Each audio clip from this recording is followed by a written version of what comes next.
Some people build brands from ambition. Others build them after hitting rock bottom. Alex Lacroix knows what it feels like when one moment threatens to erase everything: reputation, direction, and future. But instead of staying there, he rebuilt his mindset, rewrote his path, and turned adversity into Siempre Tequila. Tonight we talk about consequences, growth, and the mindset shift that turns failure into fuel. On this episode of Tactical Tequila Podcast with your host, Matt Wilson.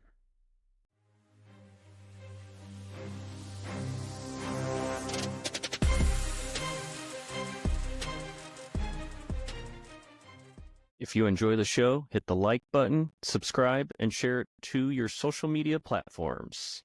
Thanks for tuning in and enjoy the show. Welcome back, everyone. Matt with Tactical Tequila Podcast. And tonight we have a great show planned for you. A show in which I have been trying to get this man on for at least a year. I don't know what to do with my hands here. Neither do I ever. Probably. Yeah. So for those of you that don't know, this is Alex Lacroix of Siempre Tequila, one of the great tequilas out on the market. And let me just tell you that some moments don't just derail your life. They expose who you really are when everything falls apart. Before Siempre Tequila earned the respect in the industry, Alex Lacroix faced a chapter most people would try to bury: an arrest, consequences that couldn't be outrun, and the kind of silence where excuses just stop working and accountability becomes unavoidable. This isn't a polished success story. It's about hitting a point where you either change or stay broken. And tonight we go beyond the bottle, into the mindset, the failure, the discipline, and the brutal reality of rebuilding yourself when your own decisions put everything at risk. Because sometimes the strongest brands, they aren't born in vision. They're forged in fire. Alex, welcome to the show. Thank you so much. Thank you. Thank you for your patience. We tried to get this done for a while, and thanks for the wicked intro, man. I think we're gonna have a good one. I couldn't agree more. And we just saw each other at Sabor Phoenix. Great event. Loved the event. Pyro Lou does an amazing job with the Sabors. I got the Sabor logo on the cup here. I on the Chisholm Trail. Have the Phoenix. Salud. So, dude, we tried to make this happen a bunch of times. We went back and forth like crazy people. We tried to make it work in Phoenix. Niall from Devil's Liquor hooked it up, got a podcast studio, pulled up there, got it done. We were like, oh, we're going to do it in person. And then, I don't know, the wires, the equipment, it didn't end up happening, but we're here now. We're doing it. Yes. So yeah. What's up? What are we talking about tonight, man? What are we going to get into? I'm in. Let's talk about the fall before the rise. And most people only see the success story. What's the part of your arrest that still sits heavy with you even when the cameras are off? My daughter was sitting in the back seat. She was a couple of months old when the guns gang unit, SWAT team, took me down, masked up, guns out in the middle of traffic, and a full traffic takedown.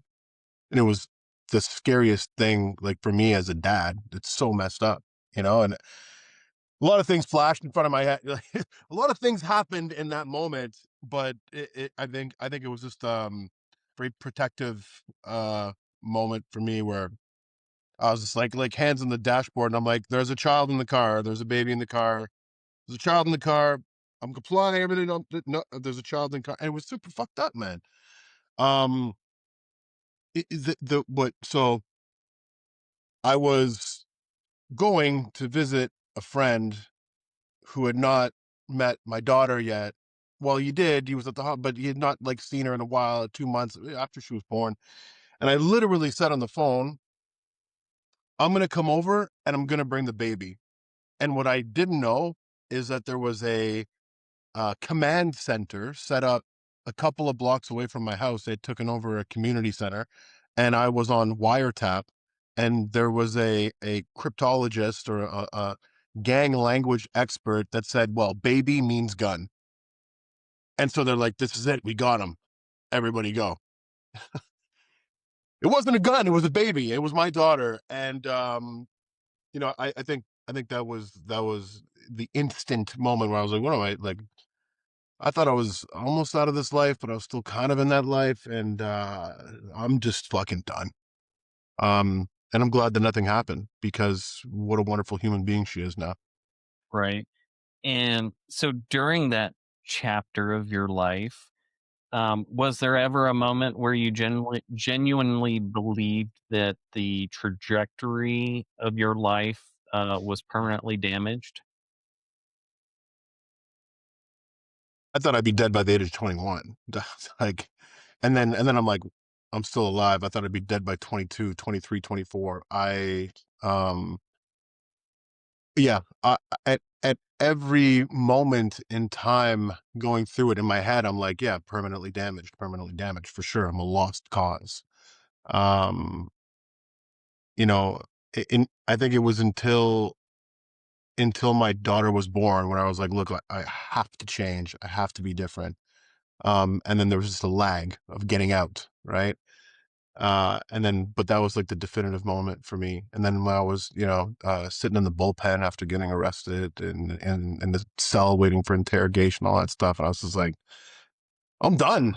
Like the entire mission is getting out of this bullshit and figuring out what the hell I'm gonna do. And you just do a lot of thinking in those kind of situations. So what during this whole incident and your situation, what truth about yourself did you have to confront in order to get yourself out of this? Well, the truth that I had to confront is I've been a fucking idiot for years, right? Like I started off as a legitimate, nice young, rap guy, and then buddy of mine who ended up getting murdered shortly before I got arrested. I love him, one of my best friends, and he's whatever he says, he's still in my head to this day. Um, but like I made the choice to cross over to another lifestyle that I knew had risks. And I just, like even he said it when he gave me my first chop phone. He was like, listen, you hang out with me, your life's in danger. That's what it is. But we're going to make a lot of money. We're going to have a lot of fun. And I said, yes. And you get drunk off of the lifestyle and you go deeper and deeper and deeper and deeper and shit gets really crazy, but you almost feel invincible in a way. And then when you get hit, um, get arrested, you're like, oh fuck, maybe it wasn't a good idea, but I mean, I knew what I was signing up for. I think it was just, honestly, it was the fact that I had a child and that I grew up without a dad and that I realized that history was going to repeat itself if I didn't get my shit together. I didn't want my kid to grow up without a fucking dad, like my best boy who like, he's on my arm right here. He got murdered when his daughter was so young, and she grew up without a fucking father in her life, and it sucks, dude. So I wanted to I didn't want to be part of that team. And so maybe that was a big truth. And then I had this relentless effort to get the fuck out of there. Yeah. So now, when you have everything stripped away, reputation, momentum, certainty, who did you realize that you were actually? Yeah, dude. So yeah, when you lose all of that, you really have to do some soul searching and find yourself. Um, but I realized that was me. if you strip away everything, you take away all the money, you take away the diamond chains and the Gucci headrests with the TVs in your fucking vehicle, uh, like I'm still fucking resourceful. Like drop me off in the desert with a fucking toothbrush, I'm gonna figure it out, you know? Um, and that's exactly, that's what happens, I got into some sort of a survival mode, I guess. Which would you say is harder to face, legal consequences or your own reflection after all this happened? Legal consequences, whatever. Listen, the one thing that hurts is not being in my kid's life and what my mom thinks. You know what I mean? Like I can do time sitting on my head. I'll go do 5 years, no problem. See you later. I used to um I've lived in the forest for 9 months, like growing weed on my own.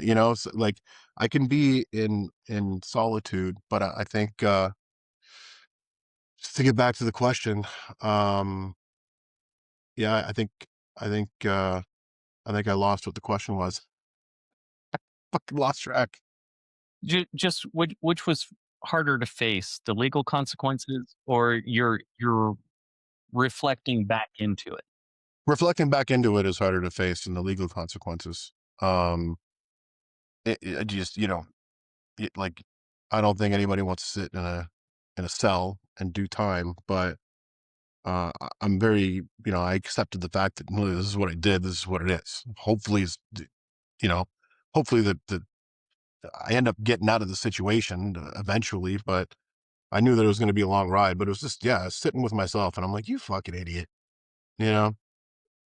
Did you ever feel anger at the situation? Look, I mean, in any situation when things are going wrong, you do feel angry. You feel angry with yourself. You feel angry. I mean, some people get angry at everyone else, and I think that's the difference between some like, between leaders and followers, or different types of people. But yeah, I'm angry. I'm angry now sometimes, but um, I think you just got to deal with it because if you spend your time being fucking sour about shit, you lose track of what's in front of you, and you can't get out of the situation that you're in. And as you talk about that, just like mental, like the headspace, like how did you pull yourself out step by step? Like what piece of advice would you give someone who may be in the same predicament and wanting to get out? In the same situation, wanting to get like, look, at the end of the day, it is just to get out of your own head and to focus on the solution rather than the problem. That's it. Forget about all the bullshit. Oh, fuck, poor you. No, you're like, no, no, no. It is like, what are you like? Stay calm. What are you going to do to get out of the situation? How are you going to deal with it? Right? Like, I've been in worse situations than getting arrested for whatever the hell I got arrested for. You know, but you almost have to think of it like a movie. Like, slow it down, get into slow mo, look around, figure your shit out. Um, if you panic, you die. As you're moving through this and pulling yourself out, what internal narrative did you have to kill in order to rebuild yourself? Yeah, that I was cool, that I mattered, that that I was entitled to anything. I think we got to a point where we could crumple up a bunch of $100 bills and throw them at people's faces and get whatever we wanted. The scene in Goodfellas where the doorman gets this much money and this guy gets that and everybody gets a tip and this money. It was every day. So yeah, like having to wait in line at a bar was unfathomable. Like you want the DJ to play a different song, you just hold a gun to his fucking hip. Like anything is possible when you're living that lifestyle, but for all the wrong reasons. So you get used to it. You get addicted to being important, and I think the biggest thing that you have to fight is like, dude, you're not important. You're not a big deal, and all of that only worked because you were a bad fucking person. and living with that, living with not having money, living with not making, 4 grand in 15 minutes, and then spending it on the dumbest shit ever. It's yeah, it's tough to get out of that. There's PTSD with that lifestyle Do you still feel that there's some of that PTSD? all the time, all the time.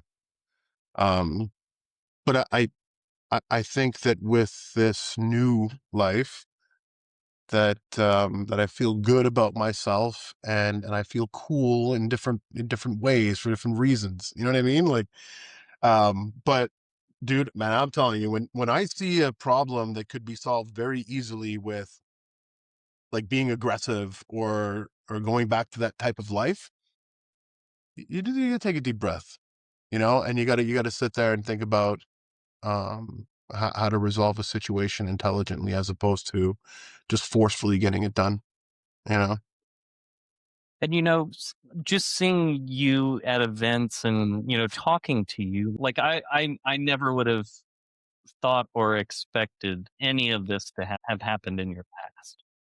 To me, you're like one of the most kindest, gentle people that I see. And, of course, I don't see any of the background stuff, but what I see interaction wise with you, consumers, and, everybody in between, you're an amazing person. Well, thank you, dude. I look like I wasn't a cold hard killer. Like, you know what I mean? I was a nice guy in the wrong business. And I think that there's a lot of that out there in the world. And I think that when you look at they make movies about some people and they're the nicest people ever, but then they just get involved in some crazy ass shit, dude. And you get forced into a corner.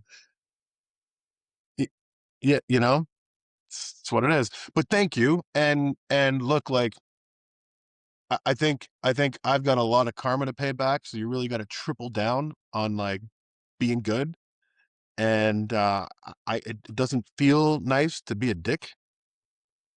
And I think when I look around and I see people that are fucking assholes, I think, this guy's never got fucking the shit kicked out of him.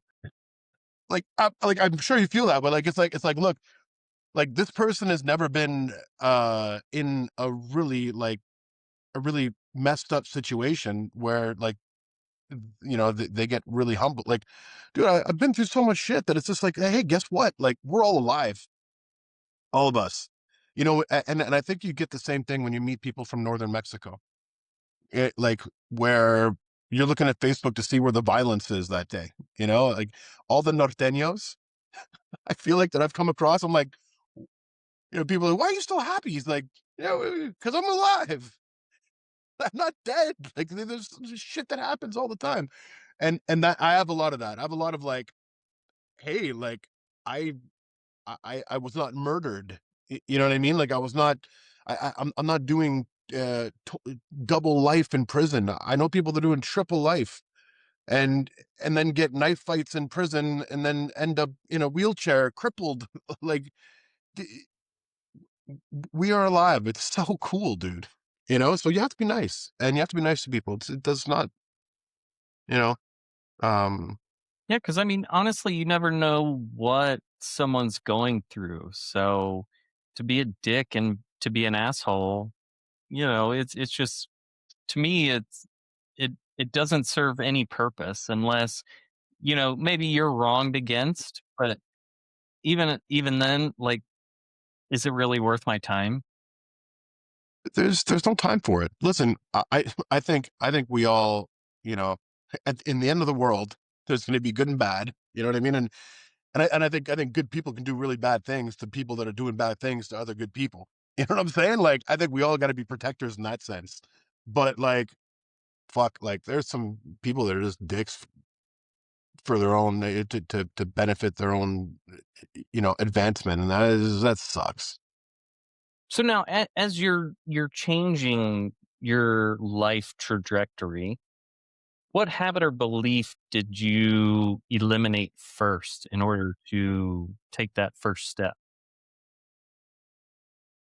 I don't know. Can I say lying to myself? Like just saying that it's okay to do like whatever the hell I was doing. Like it's um maybe you know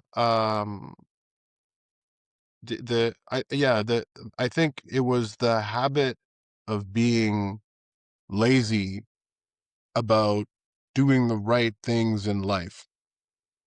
Imagine I was a grown man with no bank account or credit card. It's all cash, dude. Like, who the, what kind of a, so, all the way down to like, I will get a job and I will make a resume and I will hand in my resume. And I just like, but, I think there's a lot of intelligent people out there that are in other worlds and they look at the situation and they go, oh, I see 17 shortcuts. What the hell am I going to do? Though I got to do this the long way. I just go here, here, here, here, here, and get it done. You know, there's a place for that in life, but there are some fundamental rules that we all have to follow, and I had to go through that situation. Like it was almost like somebody plucked me out of that life and said, "Here, go be normal for a little bit. You got a lot of learning to do because there's a future for you." So now going back to your resume, did you have problem solver on there? Problem solver. No, I mean, maybe I had some phrase that alluded to me being really really, really good at solving problems and situations. Yeah, but yeah, So now, redemption sounds very powerful. And of course, it's messy, trying to bounce back. What did rebuilding actually look like day to day in order to motivate yourself? being obsessed with routine, kind of, like you kind of, if you just focus on taking the steps, you can get out of your head about what might happen. Uh, but like, I mean, what, man, this is a long time ago, but what happened? I got bail and lived at, essentially like the mother of my daughter, wonderful mom. I ended up staying at her parents' place because she was my co-accused. So I was not allowed by law to be with the mother of my child. And and like it was super messed up, dude, because when they arrested me, they also arrested her and they made us co-accused and they tried to leverage that, to say, well, it's going to continue to be like this if you don't, you know, um, kudos to them. What a great tactic. Uh, but like, yeah, like, dude, you just have to accept the consequences and deal with it one step at a time. Um, what is it? It's like extreme ownership. Like I just had to take ownership of the situation. It was my fault. Deal with it. How do you rebuild your self trust in that instance? I think I always trusted myself. I just trusted myself in the wrong situations. You know what I'm saying? Like, um, I think the self trust is always there, but it's not there with a lot of people. You know, um, you got to find the fire inside you and leverage that fire in the right way. That makes sense. As you were rebuilding yourself, was there a mentor or someone who helped guide you in that way in order to get out, or was it more self-guided? Look, it was self guided, but there's a lot of mentors. I mean, like, I just, it's funny because when I worked as a cable guy. I began to really look up to my coworkers and all my buddies that worked blue collar from back in the day. I'm like, holy. fuck, dude, like this is how you do it. It's hard, and really kind of following them and how they live and the normal things that they do on a regular basis to just put food on the table and pay the bills. Like those are my idols, bro. After like at that point, I'm like, holy shit, okay, like you do it, I can do it. Let's go, and it was just like, all right, well, let me figure this out. If that makes sense, like that, and then gradually on a cable guy. I worked like as a bar back and like whatever the fuck job I could find, and then ended up like writing a letter to get into college. Right.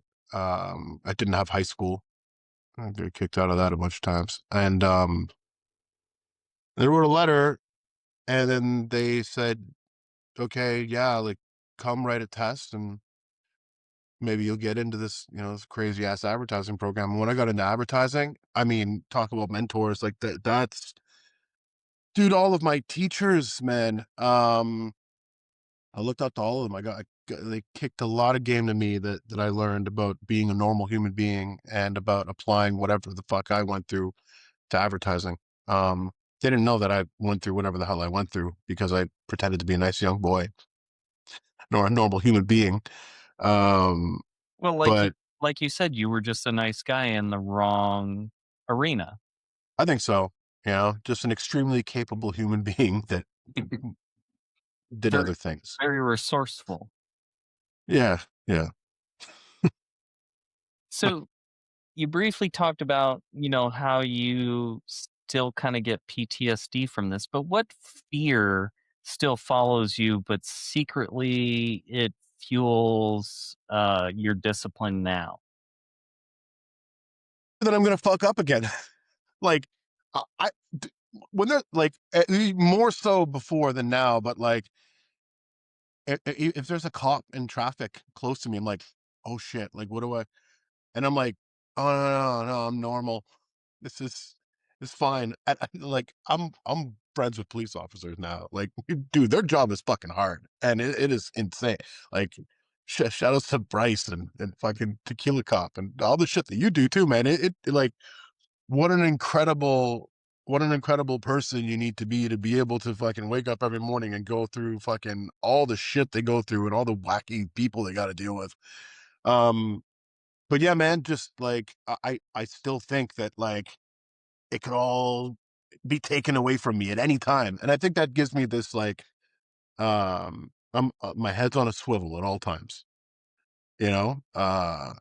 I mean, dude, I could see some guy that I did something to 25 years ago in the streets, and he doesn't know that I'm in it.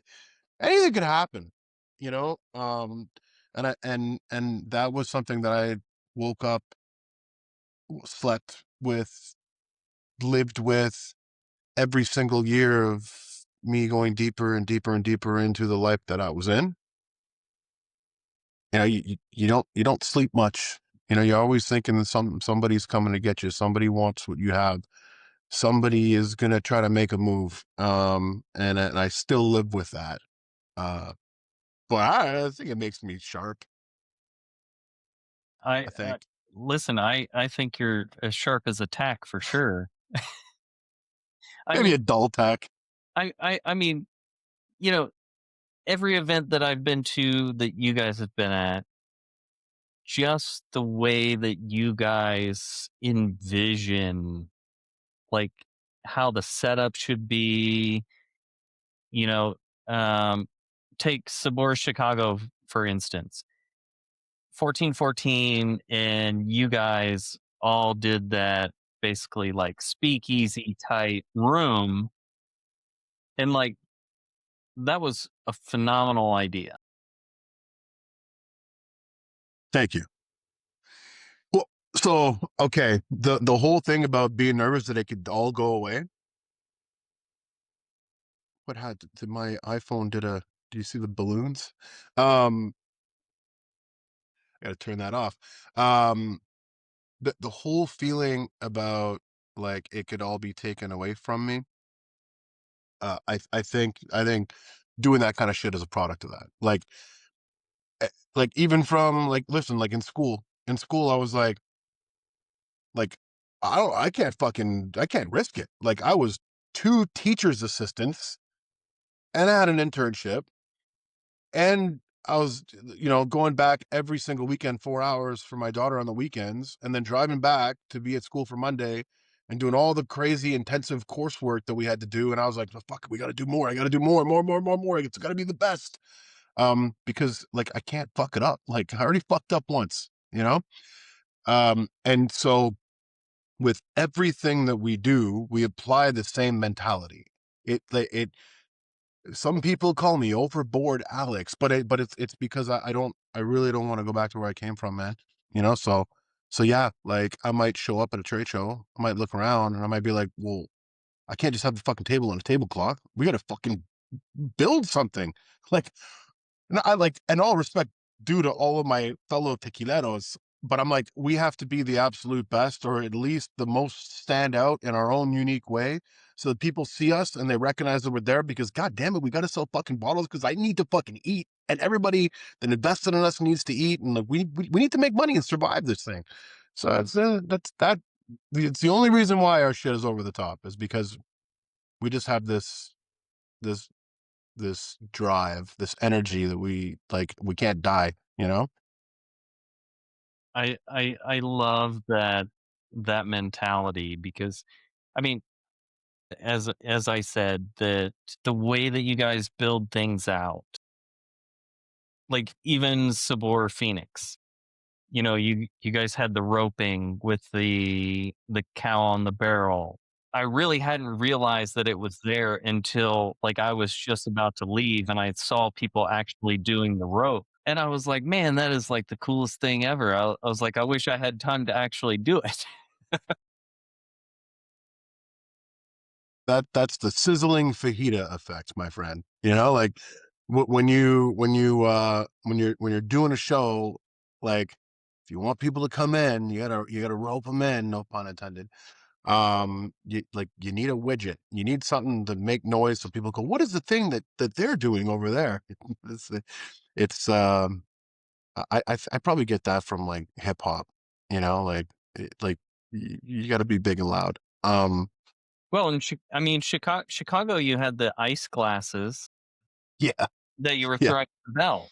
And yeah, like, that was it got so many people just taking a quick shot and throwing the ice.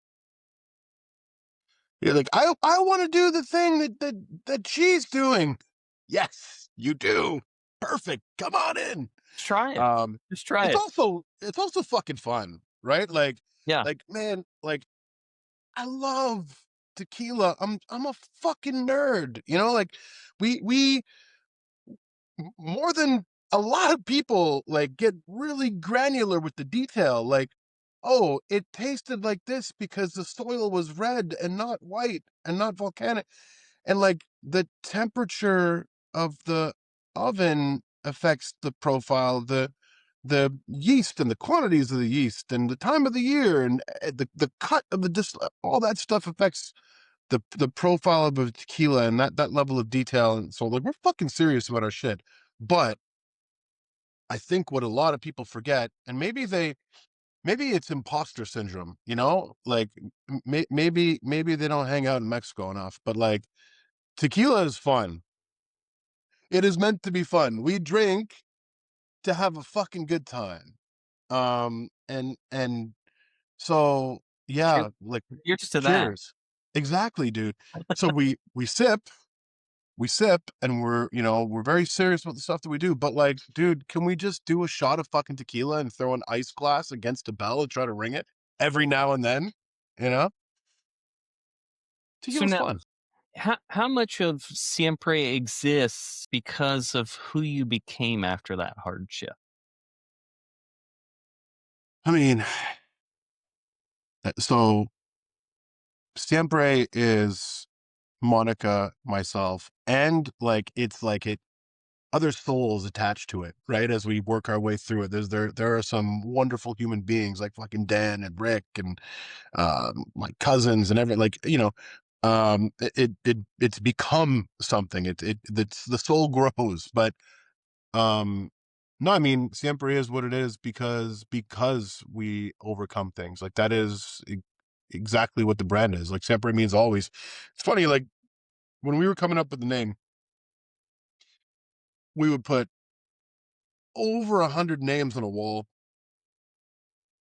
and every time we walk by the wall, you go up and you see what. Every time there's one that resonates, like you're drawn to it, just put a little dot on the wall. And that's from advertising. Um, but siempre kept on coming back. We kept on being drawn to that name. I mean, always is very powerful, in many ways, but like we felt drawn to it and we didn't necessarily know what kind of a soul it would develop over time. And that it is actually what we would become, or it called to us because it knew that we were going to become that. You want me to get real gypsy, like, Um, it has everything to do with who we are, and overcoming obstacles, and accepting your failures and allowing that to make you better.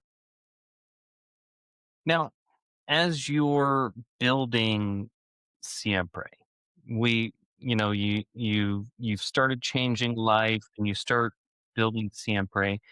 At what point did it stop being a tequila brand and just start becoming a personal mission for you? It was a personal mission since day one, dude. It was like it was cute in the beginning. It was like, oh, we're gonna be like a local tequila company and do our little thing in our hometown, make enough money to get by, and but even at that, it was a personal mission. But I think when I realized that it wasn't as simple as selling drugs, like, and you realize that like this shit is fucking hard, you know. I'm trying to. I think Guillermo Souza replied to me in an email, and he's like, we will only ever make Fortaleza here. I wish you the best of luck, and that was one of hundreds of emails where they're just like, no, like we won't produce. And then that was like, I feel like 10, 12 years ago, there were more barriers to entry into the tequila space, and there was not as many people doing maquilas and, whatever. So, um, from the beginning, it was fucking hard to push things out, and Well, we really, as you talk about that and early on, what industry resistance did you face early on that potentially could have made you walk away? uh, I mean, capital to get it going right away, right? The money to do it, like, we're like, oh, how hard could it be? How much could it possibly cost, right? And like, look, like we've raised money since, but um, like I sold my Honda Accord, and Monica maxed out 3 credit cards. You know, like the minimum order was like, it was about a container's worth of liquid, of tequila. We can do that, So we're like, hey, well, can we just like do like a small, like a test batch, and then because we have a trade show, so the time that it will take to, and it, we just fucking weaseled our way into getting 150 cases or 1,000 liters instead of 10,000 liters, and but I mean every step along the way when we were going to bottle the first batch, uh we're there for bottling. Okay, dude. So even like all the like when we made the first batch, we were in Tequila, Jalisco, and the person that was in charge of bottling came out, and they were like, "We can't use these caps. The paint is coming off, and like the glue is not good. Or whatever, fuck these caps." And it was like, "Holy fuck! Okay, what do we do?" We called, WhatsApp, texted, talked to absolutely everybody in the fucking universe that afternoon, and then eventually ended up going to see our buddy's cousin who sold us caps to do our batch out of the trunk of his car. in the middle of Guadalajara somewhere. He opened his trunk, dude, and he had a bunch of different caps and different bags. We're like, yeah, this one. And that is how the Siempre cap became. People are like, why did you choose that cap? I'm like, because it was in the fucking trunk and it was the one that fit the bottle. Is people, there's a lot of reasons to quit in this. I mean, it is like this business is designed to make you quit, and it's usually just a matter of time until people do quit. How much pain can you take? Was there a moment that you realized that you weren't just selling tequila anymore and that you were just challenging how tequila should be respected? Yeah. Look, we didn't know as much as we did when we started, right? Like in terms of how tequila should be respected. I mean, look, there's the Mickey Mouse version in the beginning. Maybe we'll go back there. We made a great tequila, tasted good. It wasn't as complex as what we make at Nom 14 and what we make today. But what it was a tequila that was soft, easy to sip.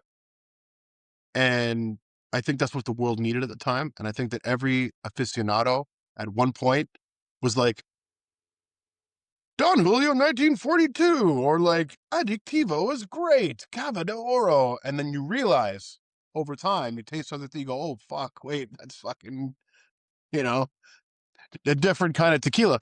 And like, we went through the same steps just as producers. But at the time, the tequila that we had, what it was doing was converting people into tequila drinkers because a decade ago, you did not come across like now. Oh, everybody drinks tequila. I only drink tequila. Nine out of 10 people are like 100% like they don't fucking drink anything except for tequila if they drink spirits. But back then it was like, no, oh, they're like, oh, tequila, I don't do that stuff. And like it's and you're like you're just sitting there at your tasting table trying to sell your product. They're like, I hate tequila, and they walk by and you're like, okay. And then it became a mission. I'm like, well, no, fuck that. Like the people in Jalisco worked their fucking asses off to make this magical fucking spirit that everybody should fucking love. Cause it's like, what are you gonna do? You're gonna go drink, no offense to all the wonderful vodkas out there, because there's some good ones out there, but you go drink your fucking vodka, your weird fucking gin that tastes like fucking shoe polish. Again, there's like really good craft gins and spirits, but they're buying like a handle of like whatever the fuck nobody cares about you fucking vodka. Smirnoff. You said it, not me, but a spirit that doesn't have any soul, and then they're walking by us and they're saying, well, I don't do tequila, but then I see them walk back to the cache with, again, like some industrial made spirit of some sort. I'm like, Mhm. hey man, why don't you come back here for a second? And then it became this like mission to convert people. So I feel like dude, like we're one of the early pushers of like good tequila. Uh and it became part of my speech. Like somebody walks by and I'm like, oh, we convert people like you all the time. Why don't you come in here? Well, That was, I think a lot of what you mentioned early on in that was people always having that bad experience with shitty tequila, yeah. Oh, the one time in college. right? Oh, you were on spring break in Acapulco and Cancun and So yeah.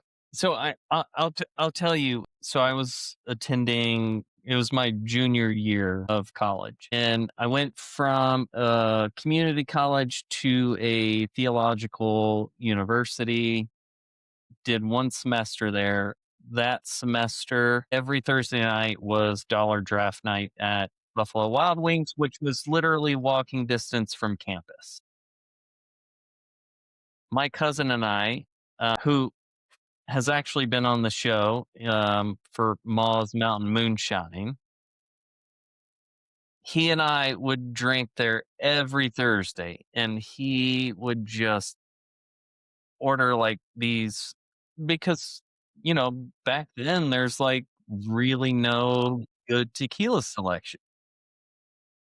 So it's like Jose Cuervo, and it's like, no, why are we drinking this? It's like, God, I don't want to drink tequila. Don't no, I don't want to drink this. Like I would much rather drink beer at the time or vodka or lemon drops or, anything better than just like Jose Cuervo or, to me, Don Julio. Like I don't like Don Julio.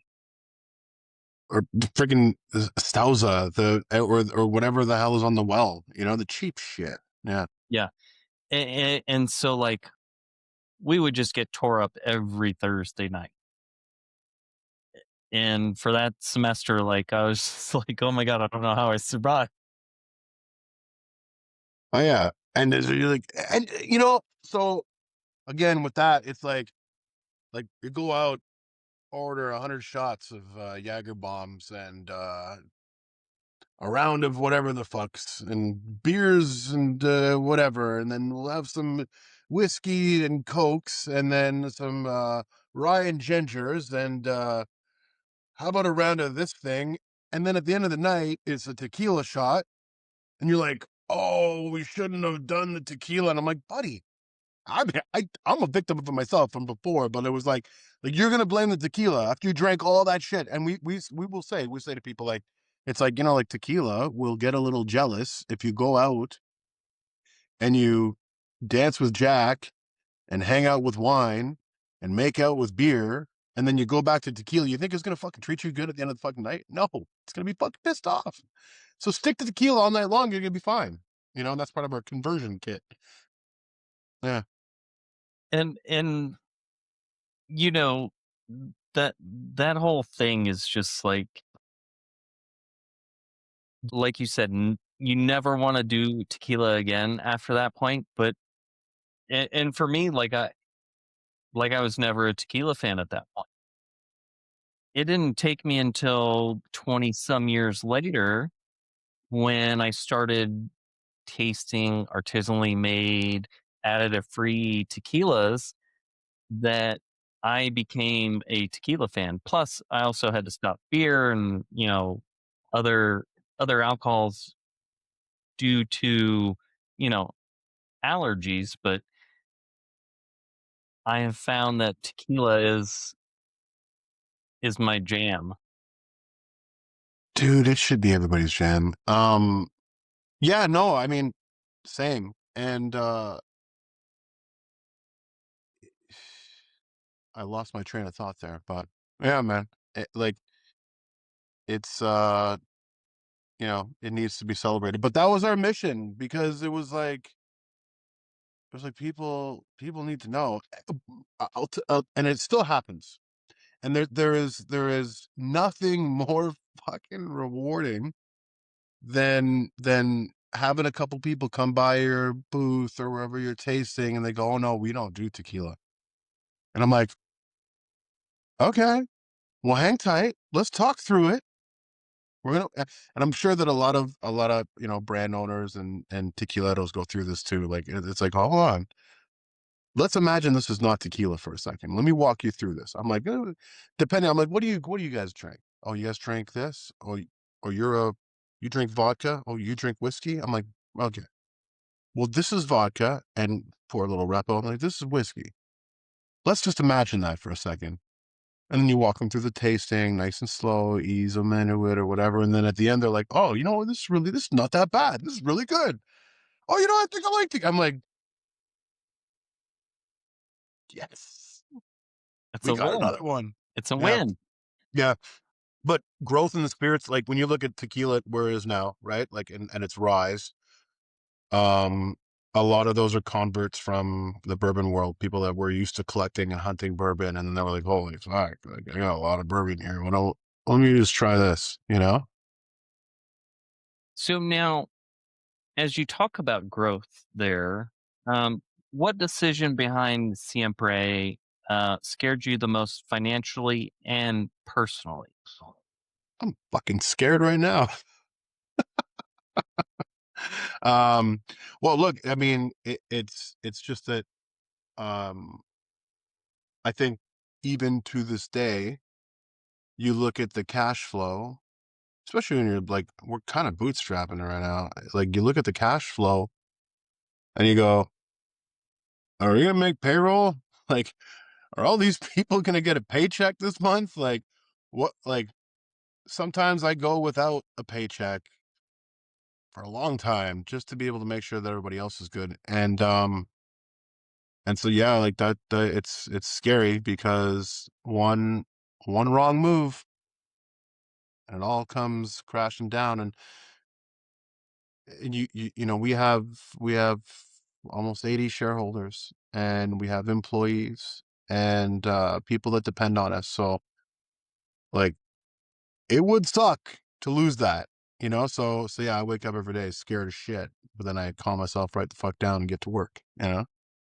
Are there any plans to take on more shareholders or investors? Yeah. Not right now. I think that I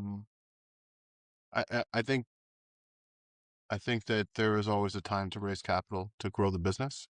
I think that I think that right now the spirits industry is in an interesting situation where I think that it's the buyer's market, not a seller's market.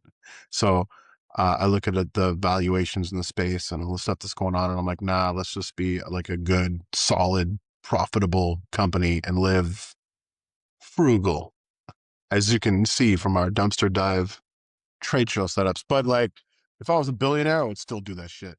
I would still fucking drive an old fucking van and build. And look, we've had and still have, you Which, know, by the way, your van is pretty awesome. why, thank you. Uh, it is still the original van that we got, um, because it's cheaper than plane tickets, man. You know what I'm saying? And you get a lot done on the road. You can get to talk about life and talk about your problems and situations, and it forces you to be in a vehicle with your coworker, partner, whatever it is, and you hash out all the stuff that you can't hash out when you're. I mean, I'm right now. I'm burning like 17, 18 hour days nonstop on the computer because when it's time to travel, you can't have that time.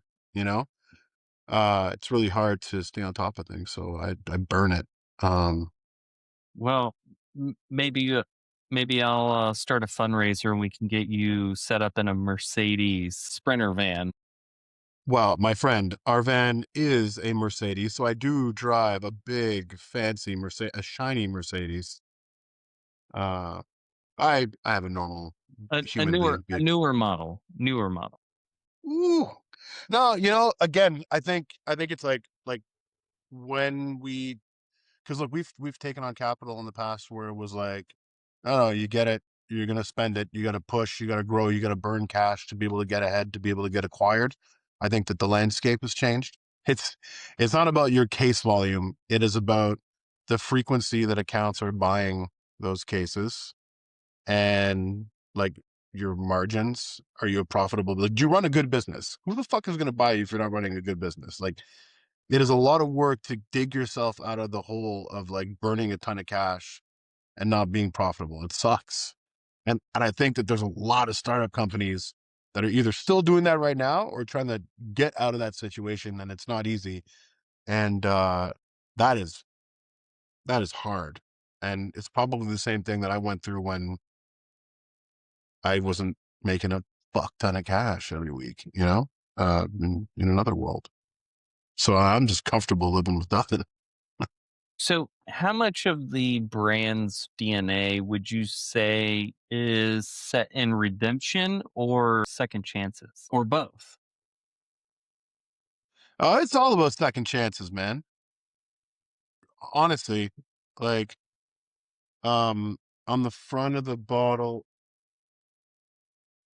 like it says, you know, here, La Rosa que creció de la adversidad, the rose that grew from adversity. And it's on that old bottle too.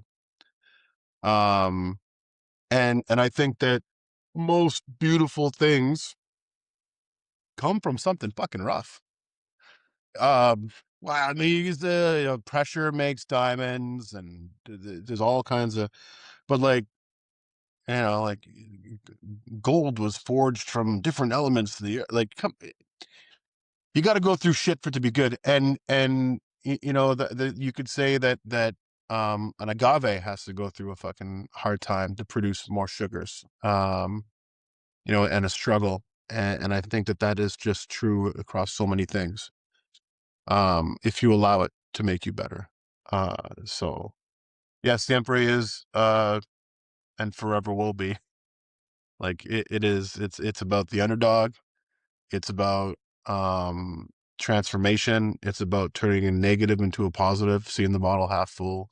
And I think that resonates with every single person out there. Like it's all about the comeback. It's all about all the bumps and bruises and scars and bad things that happen in your life are really lessons that make you a better person and stronger as long as you let it. Um, Again, it's like everything that goes through a hard time, um, it becomes something fucking beautiful, man. Uh, and if you have lived your entire life without going through any fucking trouble, uh, fucking good luck when trouble comes, you know? Or like maybe you're a fucking asshole because you don't realize. And I think you nailed it. You're like it's like if you got to be aware that like you don't know what other people are going through. You don't know what kind of day they're having.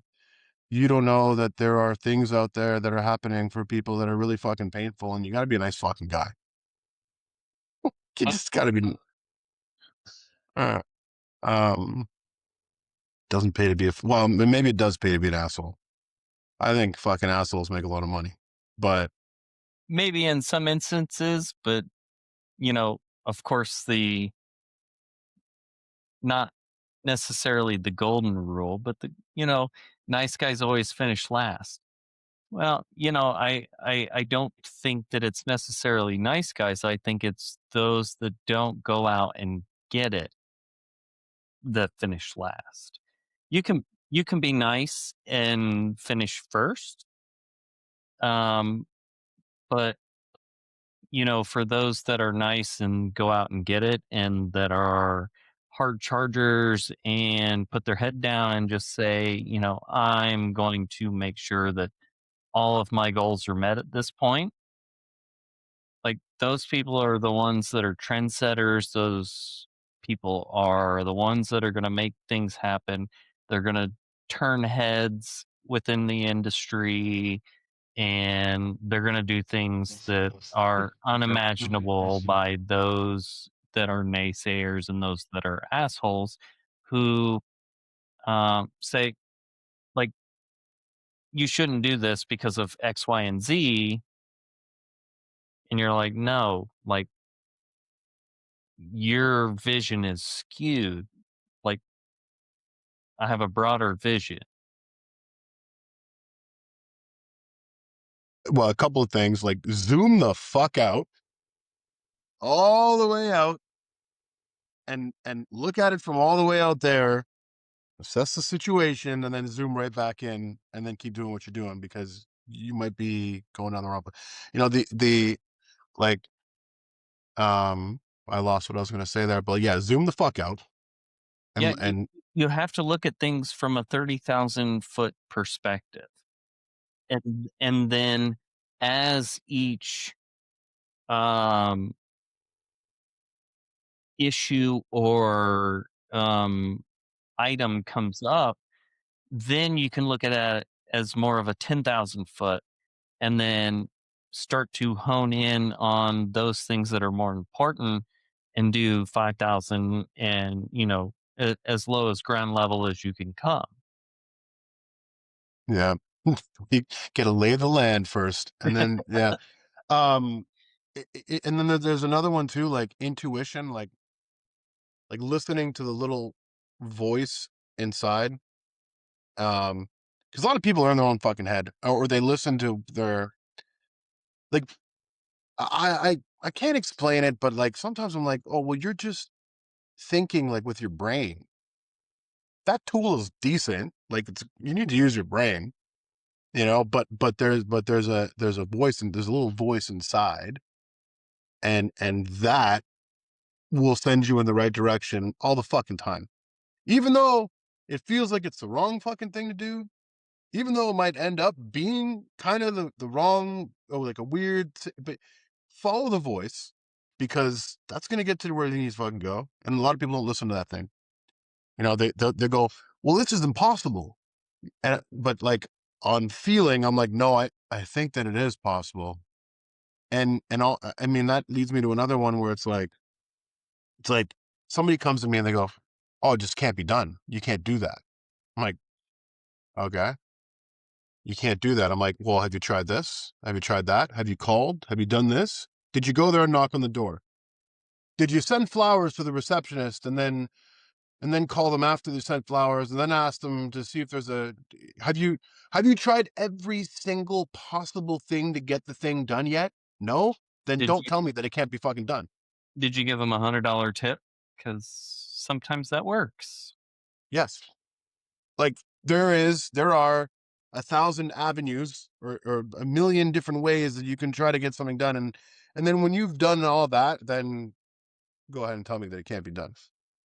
You were going through and talking about this little voice that you hear, you know, instantly it reminded me of the movie Waiting. Have you ever seen the movie Waiting?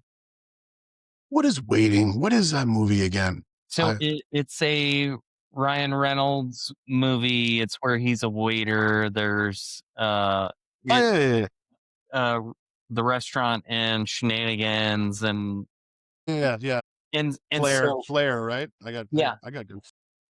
Yeah, and so one of the characters, and it was a female in there, and she was very crude, but she was like, "You always listen to the clam burger inside." And so when you started saying that, like, and I was chuckling, and I wasn't chuckling at necessarily what you were saying, but I related to that, and it just made me think of that movie, and I was just like, "Oh my god!" Like, yes. Dude, it's funny. There's a lot of truths that are hidden in comedy. You know? I agree. So earlier on, we talked about how people would pass by and they would say, "We're not into tequila," or you're trying to convert people into tequila. When they drink Siempre, what do you hope that they feel beyond just the taste? Okay, this is the okay. So I can't it's like the love and the effort. If that makes any sense at all, I think that with products you can feel like there's a burrito. It's called Bad Hombres. Everybody, it's really cool product. Like it just feels good to eat that because you feel the effort that they put into it. You can feel that it's like somebody cared about that. I think I hope that's the feeling that people get when they drink Siempre or they have it. But like also, um, Monica's grandmother, rest in peace, she passed away. What a wonderful woman! Like she created an incredible family, and I'm lucky that they exist. She and Monica's mom, like before going to bed, they say, "Que sueñen con los angelitos." It's on that bottle too, right here. Um, because we were working on the bottle, and she was like, "Look, like you got to put good energy in that thing. Like you got to give it good luck. You know, give it a blessing. Make sure the angels are with it. And before I leave the house, whenever I'm with Monica's family and her mom's there, like she's always like, "Hey, you got to talk to your angelitos. You got to talk to your angels. You got to make sure your angels hear you when you want to get something done. You got to, they're gonna take so on the bottle we put con los angelitos, so the bottles always have a little angel with them and a little bit of good energy. I think, dude, like 100%. And who the fuck wants to support a fucking asshole company? Like, I think once you look, so I used to chaperone rappers and famous people when they would come to my city. We were always the opening act. Where our hip hop group was. And so I go pick them up because I had whatever, a nice truck or a nice car or whatever it was. Bring them around, buying some shit, do whatever. And like sometimes I would go to pick up who I thought was my fucking idol, and I'm like, oh my god, I'm gonna be picking up so and so and what's his face from whatever fucking group, you know? And he's just a fucking trash can. I'm like, this guy's a fucking piece of trash. Like, what an asshole. And then I never want to listen to their music again. I'm like, I got every single one of his albums.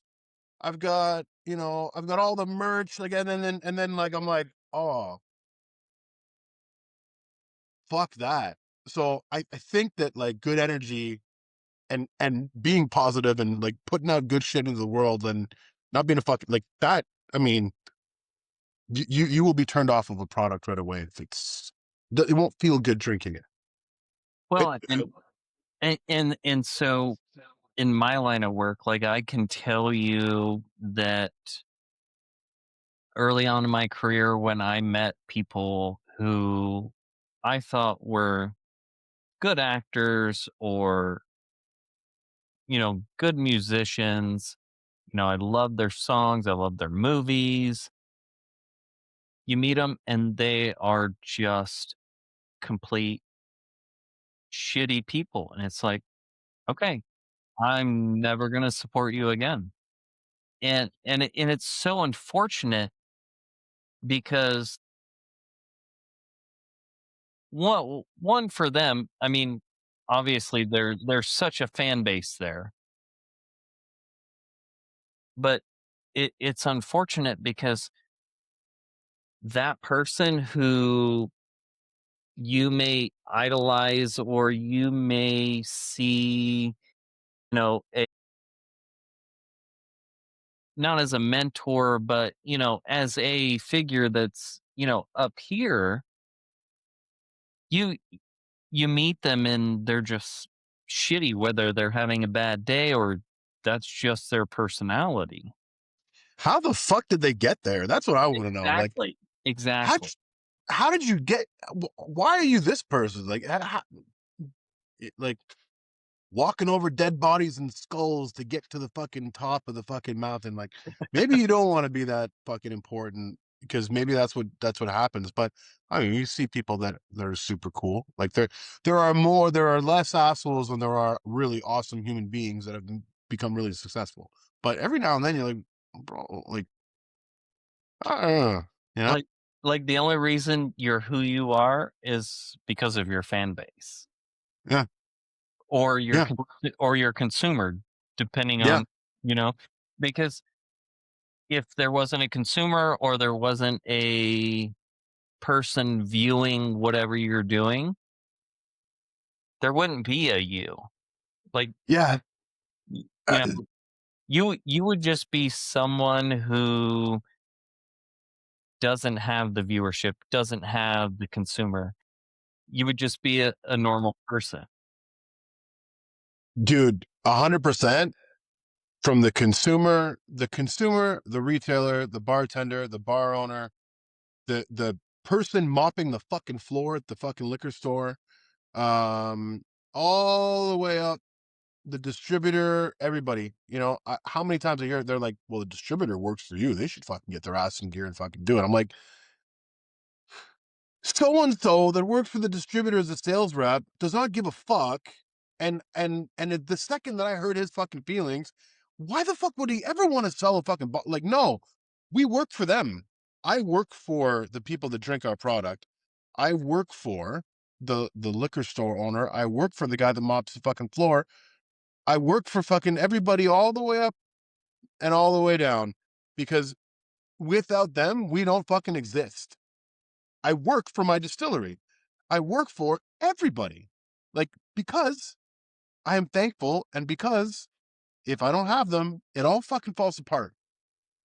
So pick up a fucking mop, put away the dishes, put up the chairs at the end of the night, sweep the fucking floor. Don't pick up your fucking garbage. Be a nice fucking person because, like, you are only there because they actually fucking buy your shit all the way up, all the way down. So now, Nobody, yeah. yeah, so God, so now as we're going through this and you lead the tequila brand. how do you lead it authentically when your personal story includes chapters many founders would hide from? I was afraid to, honestly, like I would never have told that story, and but then one day, I mean, it bound me.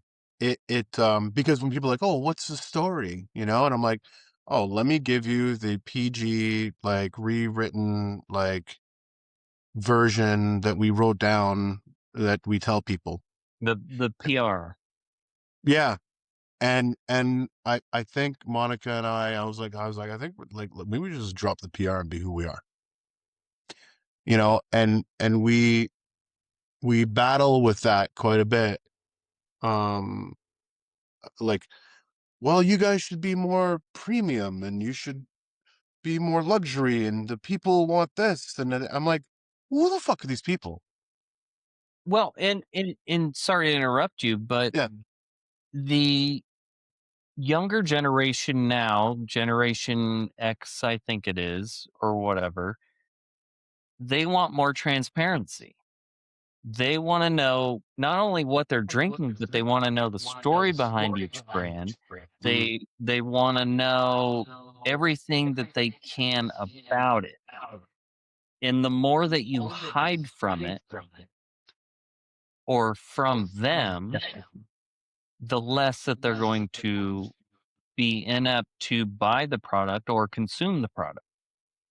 Yeah, yes, man. I feel like I'm still discovering, but I discovered that like, well, like from what I see, I'm like, well, sometimes when there's no story to tell, it's because they have no fucking story. It's because it's because their fucking father-in-law is a fucking billionaire, or they have a fucking trust fund, or they came across some or like they had it fucking easy, so there is no fucking story. Like, oh, just like, so I am putting myself on the same playing field as them if I'm not telling our real ass fucking story.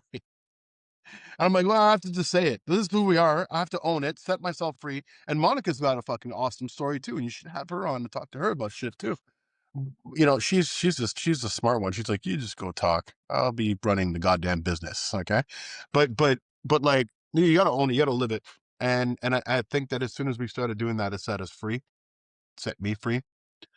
I used to wear a tie with a collar, and I used to be like, listen, like I said, I drove like I had a truck on 26-inch rims or whatever, with Gucci headrests and TVs in the back, and then another truck that I mean, with a and a other than your personal Instagram photo with you in a suit and tie, like, I don't know that I can imagine you in a suit and a tie.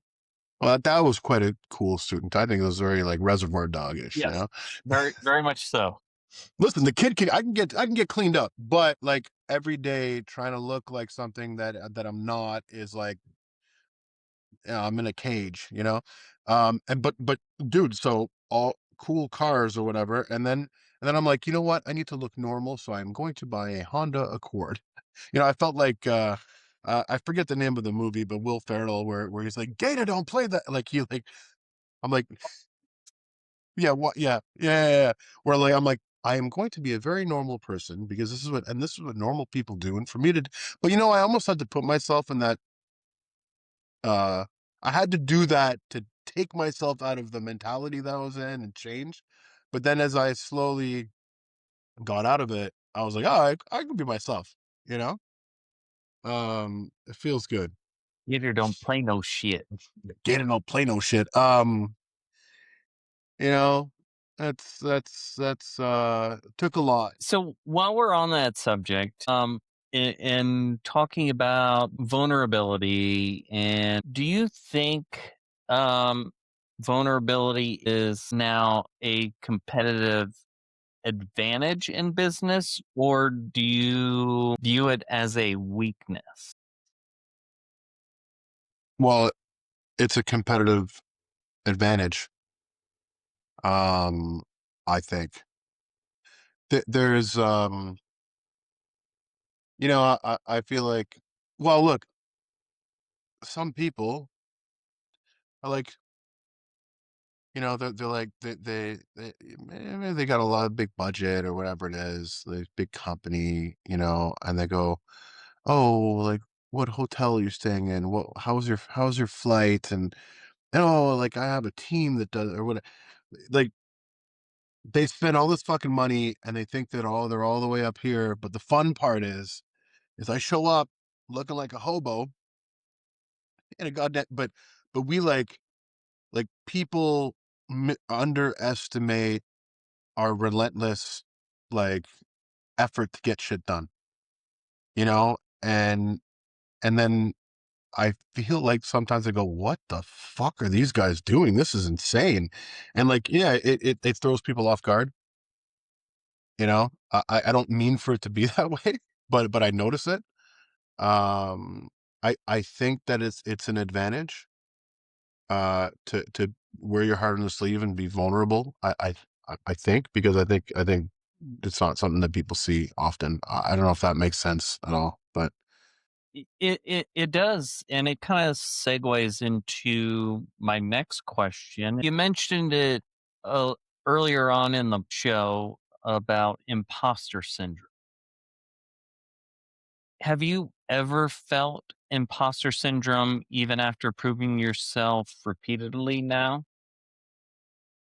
constantly, I think I'm getting better at that, but I still struggle with it. Not as much, but it used to be like critical. Like it used to be like fucking big time imposter syndrome because I look, I sit in rooms and talk about um business. Are you this poised when you sit in those rooms? Well, it depends. I think I'm a little more comfortable now. But listen, dude, I'm in a room and there's people that have MBAs, people that are Harvard graduates, MIT graduates, uh, people that have $1 billion in their fucking bank, and then they speak about finance and about business using big fancy fucking words. And I don't know any of it, and I never graduated fucking high school, and I have all this baggage, and they don't, and so I'm like, well, I am nothing, and even like in the spirits business, like it's like you meet all these people that have been in the business for 30 years and they know all the terminology and they walk the walk and they dress like the spirits business people and they know fucking everything and so you hire them because you think that you're not good enough to run your business. You forget that you got to listen to the voice and that you have instinct, right? Like and then you have them run your company and then they run your company into the fucking ground and then you got to take it back and fix it and it really like dude, instinct, like being just like dress however you want to dress, do whatever you want to do, be whoever you want to, like be yourself, right? Like it's not like the imposter thing, like you can get past it because it's like what really matters is that pure instinct. I can't use the same words as you. I don't come from the same background, but I have avoided or brushed shoulders with death dozens of fucking times. I have been shot at and stabbed and been through all kinds of fucking shit.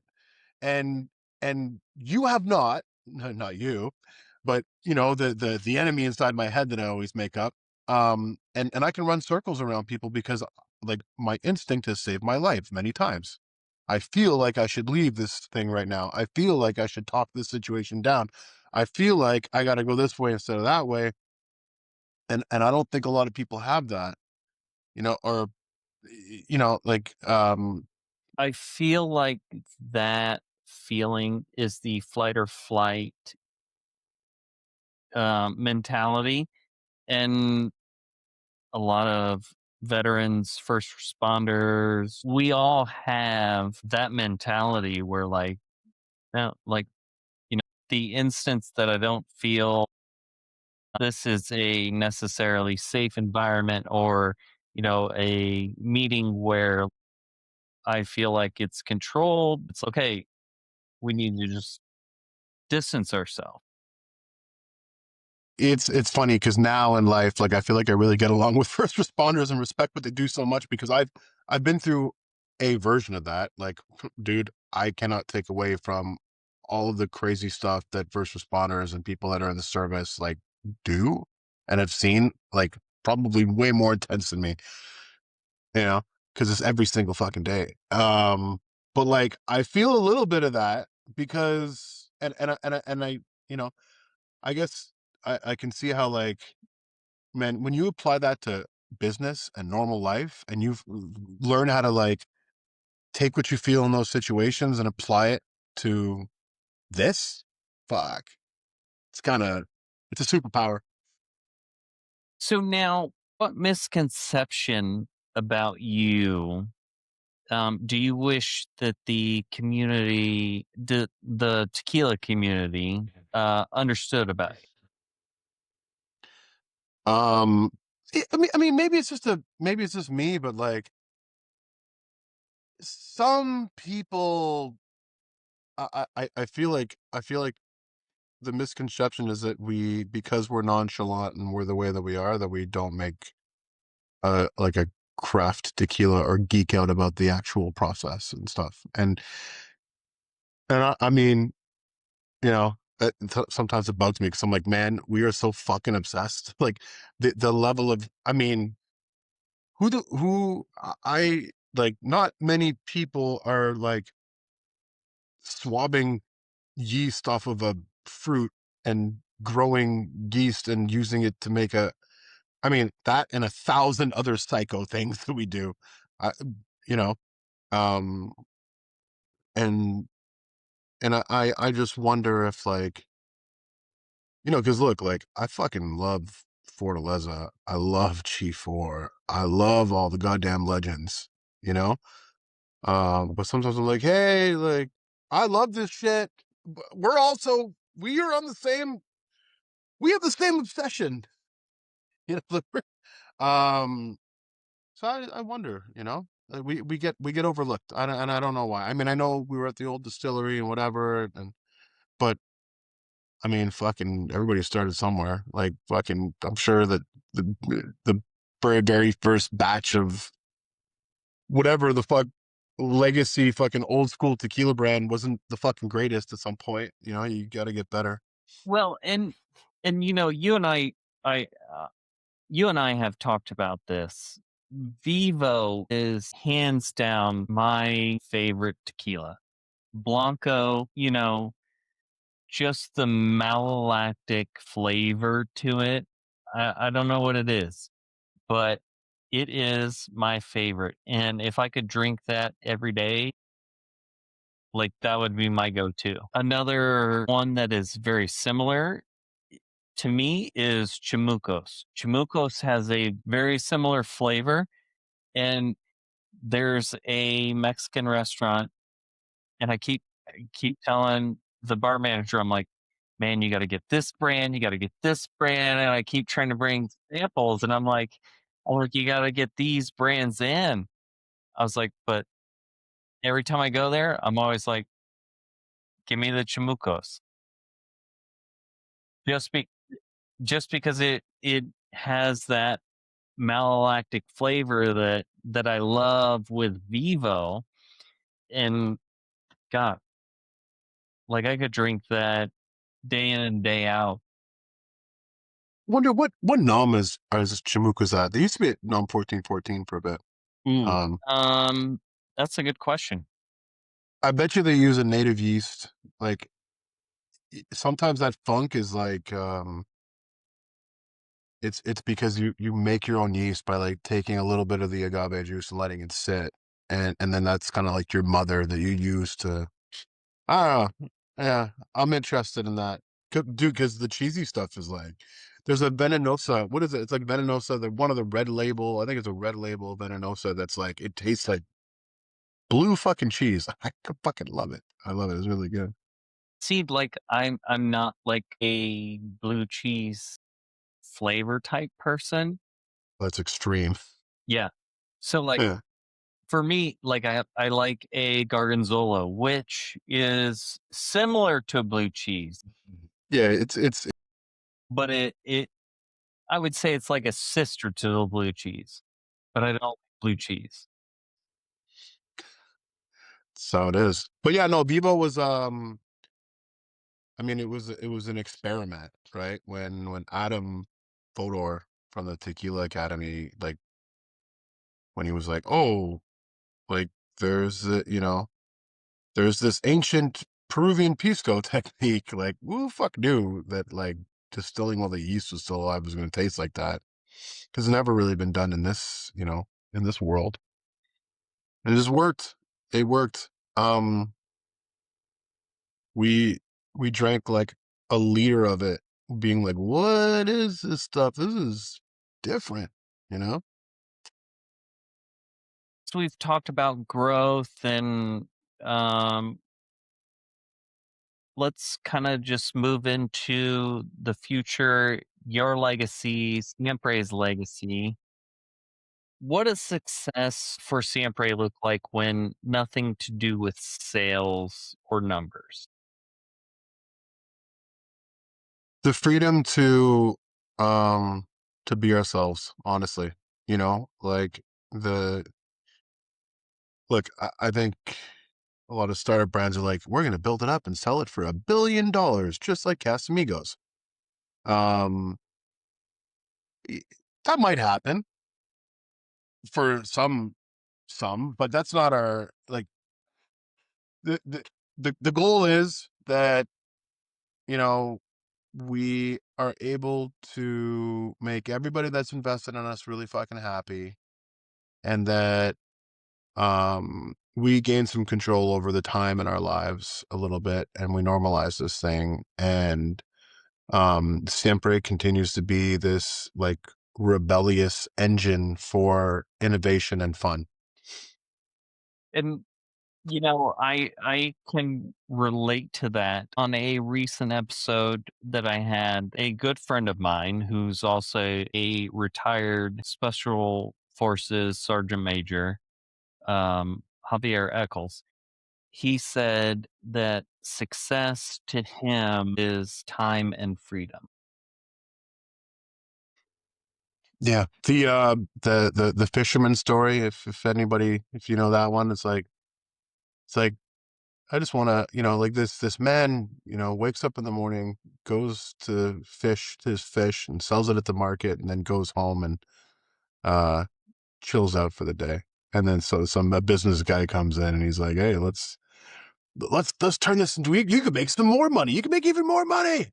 Let's make more money with your fishing." So he gets more boats and he fishes more fish and he gets more money, and then he's like, "Let's go public," whatever, builds the business up, and then they're like, "So like, what are you gonna do with all this money?" He's like, "Well, I think I'm gonna wake up in the morning and I go fishing, and then I'm gonna like walk to the market and then go home and chill out."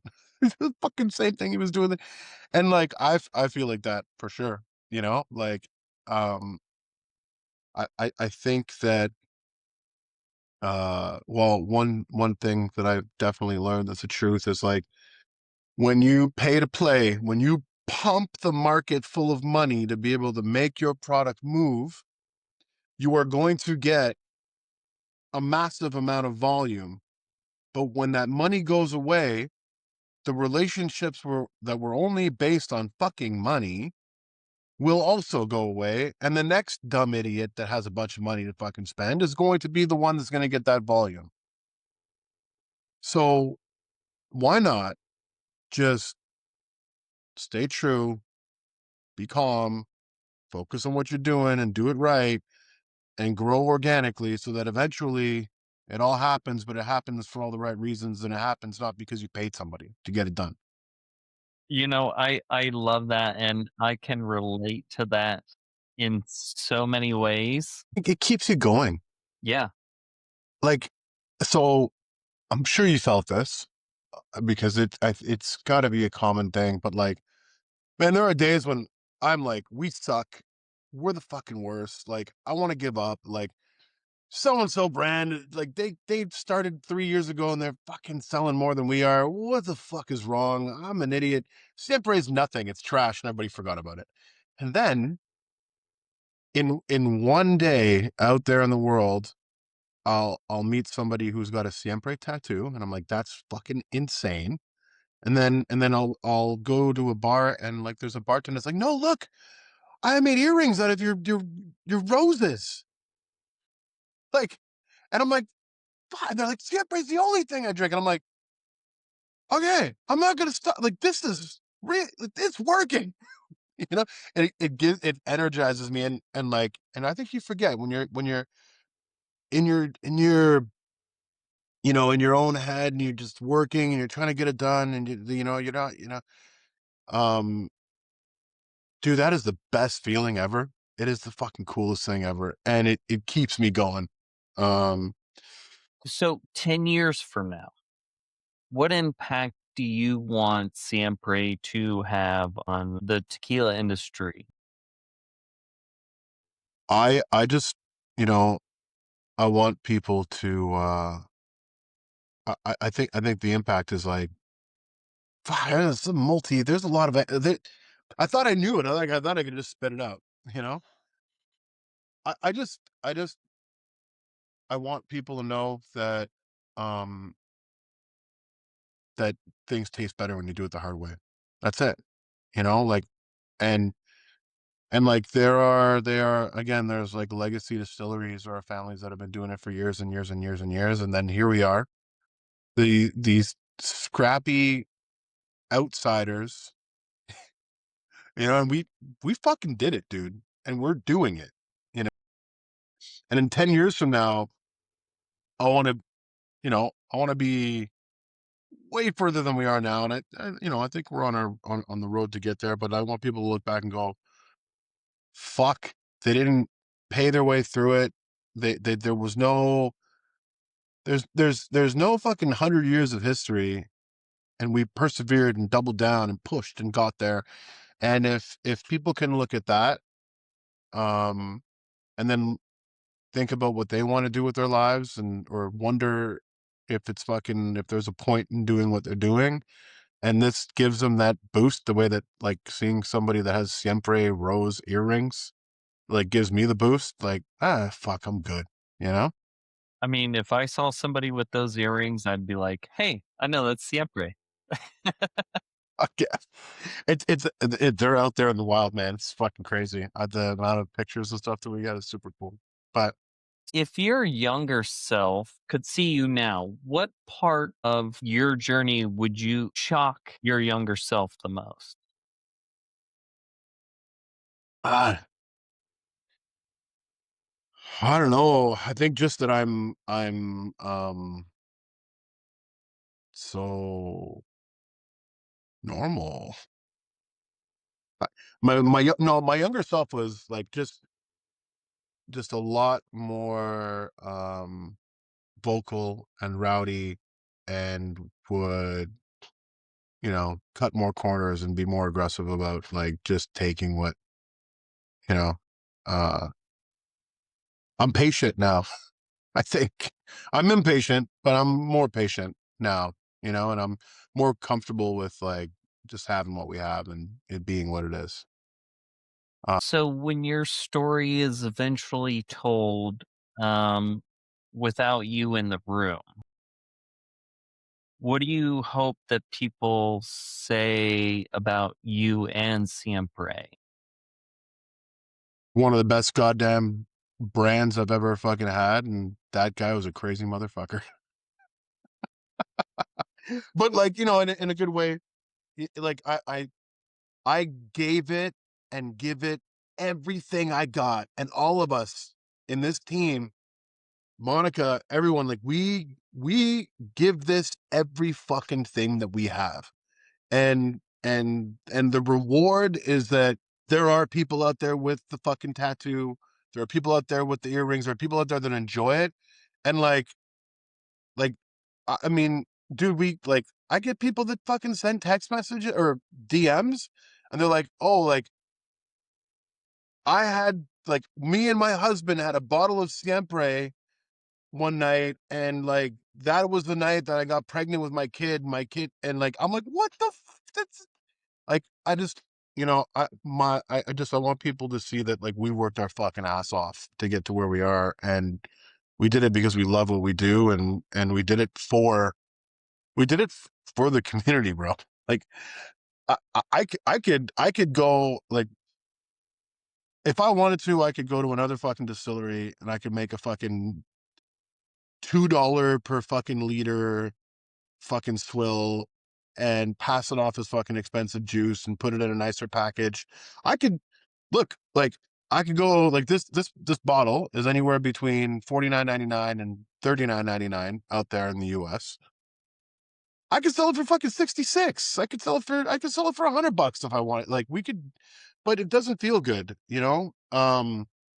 We can make more profit off of this, but no, like it's recycled conglomerated cork, recycled fucking glass, hemp fiber and agave fiber paper from a fucking distillery that we fucking respect because they pay farmers fair fucking wages for their agave.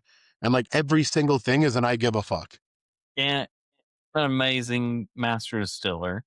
Oh, Sergio Cruz.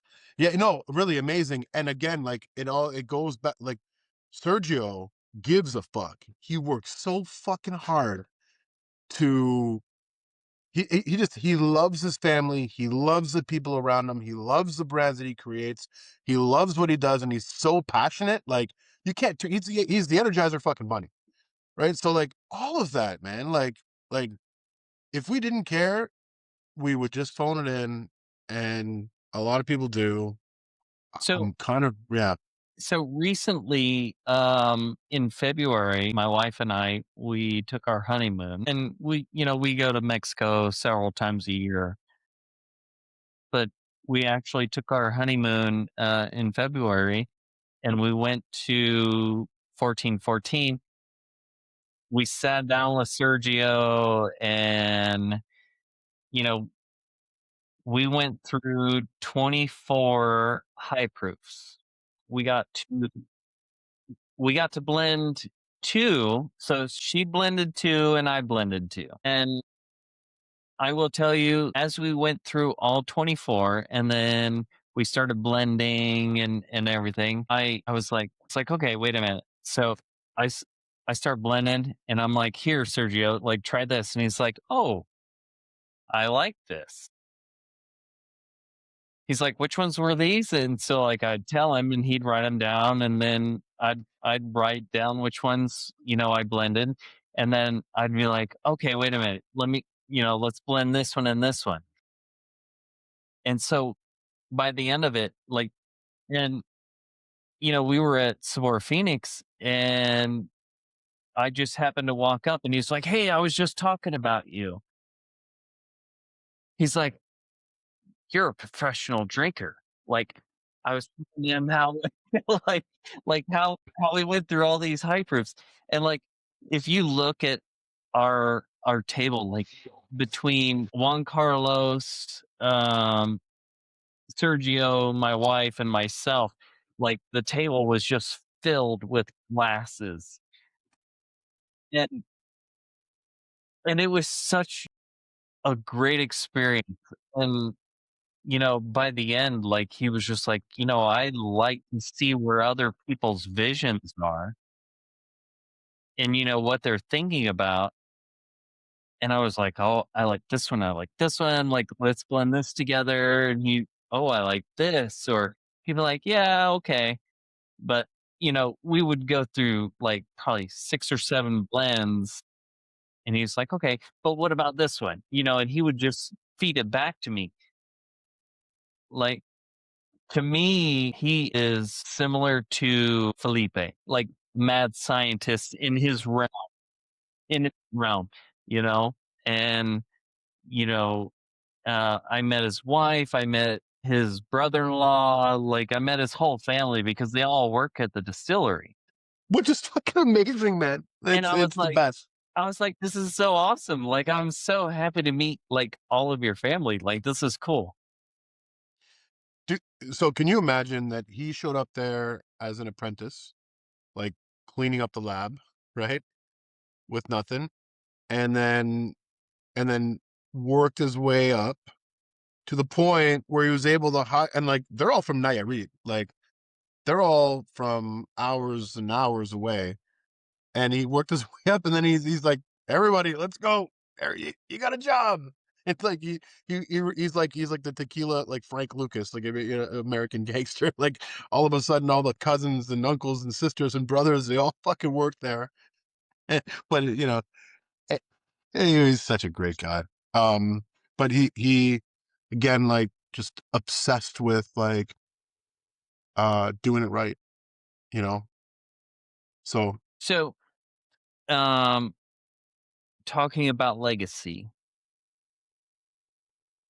you're 6 feet under, you're cremated, whatever your passion is. What do you want the tequila industry to say about you when you're gone? maybe they cheers because now there's nobody to make fucking one less competitor in the space. No, I mean I don't know. Um I just I'm not sure. We got to cross that bridge when we get there. I kind of want to have a party before I die, and then walk out into the woods and fight a bear with a knife or something. Like Brad Pitt at the end of Legends of the Fall, so I can hear what people have to fucking say about me. But dude, I mean I don't know. I just enjoy having genuine moments with people. When like I love the conversations, I love the hangs. I just hope that they say that uh, I was a decent guy. I cared about what we do. Well, If that makes I will say that for sure. This is fantastic. Then you can come to the funeral. Yes. I'm invited somewhere. All right. You're always invited anywhere all the time, dude. The door is open. Well, Alex, I appreciate your time. Where can everyone find you on social media? At Alex Bridge did it. I did it. And then I so you can also find us on at Siempre Tequila. I run them both. He's hard to get rid of me. That's where I'm at. That is where I'm at. Awesome. Well, thank you so much. I appreciate your time again. And thank you, everyone. Have a good night. Cheers. Thank you, man. I appreciate you. What a great talk. Likewise. All right. Night.